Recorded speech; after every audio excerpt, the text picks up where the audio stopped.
Whenever the new year rolls around, I have this recurring thought. A thought that's shared amongst many of us. This is the year I'm gonna get in better shape and stick to a workout program.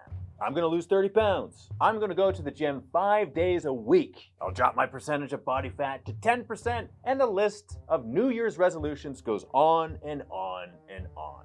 But inevitably, as the story goes, these goals and aspirations are shattered into a million pieces. And the vast majority of us don't end up achieving our desires. So due to this unfortunate fact, it's inspired me to have this terrain set built. Because it's not just any terrain set. The story behind it is inspired by our perpetual collective desires to improve our physical fitness. It is my honor and pleasure to introduce to you the Ruins of Perdition. In the twilight of the world, when hope seemed little more than a fading whisper, Morthrex the Soul Weaver cast his dark shadow over the land. With powers both ancient and dreadful, he fed on the noble desires of those striving for betterment, capturing fragments of their souls within enchanted objects. These objects, corrupted by the melding of desires, grew twisted and sinister, reflecting the sorcerer's malevolent influence. But as the new epoch dawned, a movement arose, fueled by the desperation and the faint ember of hope. A cadre of valiant warriors, renowned for their courage and driven by a singular desire for peak physical conditioning, devised a plan to overthrow the tyrant. They gathered in the accursed Vale of Shadow's Echo, a place steeped in sorrow and lost dreams, believing that their unity could forge a path to victory. On the eve of their assault, the warriors performed a ritualistic dance of war, their movements a mesmerizing display of precision and grace, honed to perfection through relentless practice. Their bodies moved as one, a manifestation of their collective will to reclaim their futures from the clutches of Morthrex the Soul Weaver. However, the predictability of their unified approach proved to be their undoing. Morthrex, ever watchful, seized upon this moment of vulnerability. With a wave of his gnarled staff and an incantation as old as time itself, he unleashed a cataclysmic spell, a tempest of shadow and light which swept across the vale, ensnaring the souls of the warriors in a single devastating strike. Their noble spirits were absorbed into the very essence of the valley, bound to stones and trees and ruins, forever part of the sorcerer's grotesque collection of soul-tainted artifacts. Now, trapped in a limbo of Morthrex's creation, the warriors suffer under an illusion of possible escape. The sorcerer's cruel magic conjures visions of freedom, only to dash them repeatedly against the harsh reality of their eternal imprisonment. They exist as ornaments in this grim-dark gallery, as constant reminders to the futility of their courage and the depth of his wickedness. In the Vale of Shadow's Echo, where whispers of the past mingle with the cries of the ensnared, Morthrex the Soul Weaver continues to reign, his dominion unchallenged, his hunger for souls insatiable. The valley is now a haunting reminder of his power and the tragic fate of those who dared to oppose him. Now you might say, well, Dave, that's a depressing thought. Surely you can get in better shape. You did it. You lost 50 pounds with your Just Move initiative.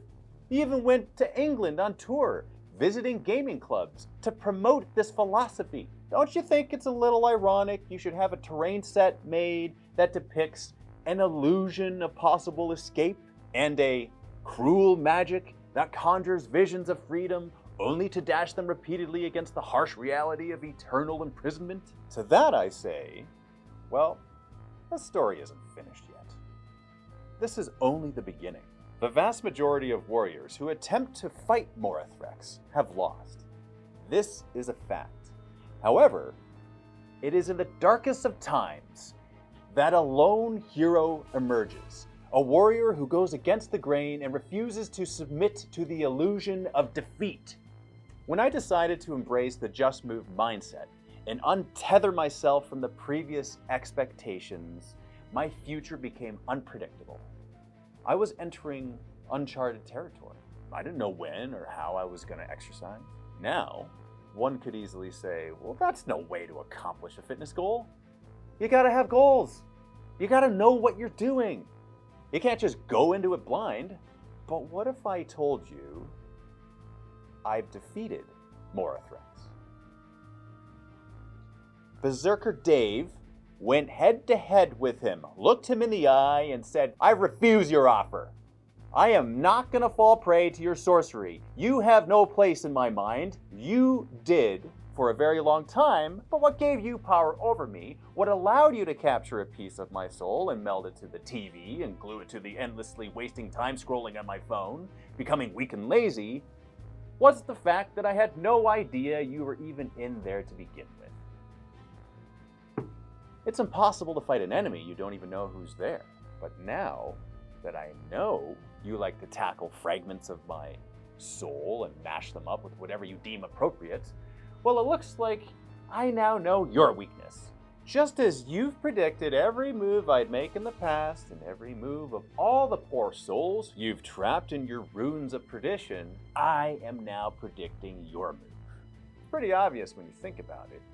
Your move is the most predictable one. You need to know my move in order to know your move. But what if I just simply move? What if my plan is to have no plan? What's your plan then? Sounds like you're now on the defensive. You've got nothing to work with. You are powerless. In fact, I can manipulate your ruins into whatever shape I want. The inspiration why this set is fully customizable. Just build whatever you want. Want to battle in a grim, dark setting using predefined rules in Warhammer 40k? Can do. Make a large structure? Yep, no problem. Build bridges, set up some scatter terrain.